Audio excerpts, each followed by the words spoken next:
Chris. That's really unfair. What you're doing right now is extremely unfair. I'm giving you a chance people to don't come on the show. Not going to do it. With all that promoting of Avenatti, the ambulance. What happens if Robert Mueller? What does that have to do with this? Because they're all trying to bring Trump into that, and he's not involved in it, Chris. Look, Avenatti has been getting fed information that has wound up being more true than not, mostly about Michael Cohen, okay? What he's doing on TV, that's his business and the people who put him on. He has Avenatti on the brain. What have you done to him, Michael Avenatti, that he cannot get through an interview that isn't even about you without railing against you? You know, Lawrence, a very close friend of mine called me right after that interview and said, you know, Michael, you are living rent-free in Rudy Giuliani's head. And I had to laugh because guess what? He's absolutely right. I am living rent-free in his head, and they don't even know which way is up.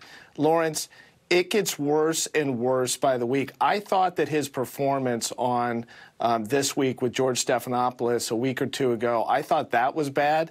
This performance this morning made that look like a stellar legal performance on behalf of a client. What I witnessed this morning when I saw this interview is a guy that is completely disheveled, disoriented.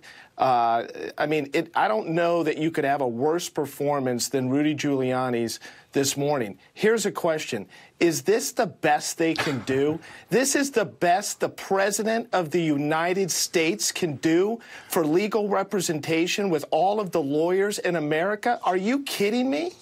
I, for one, by the way, just wanted to give a professional commendation to the CNN control room for staying on Rudy instead of that old video we're going to show. But now we will show you what CNN could not show you this morning because Giuliani was entertainingly arguing too much. This is what Rudy Giuliani said 20 years ago after saying, once again this morning, his position this morning was, remember, the president cannot be subpoenaed to testify. Here he is 20 years ago.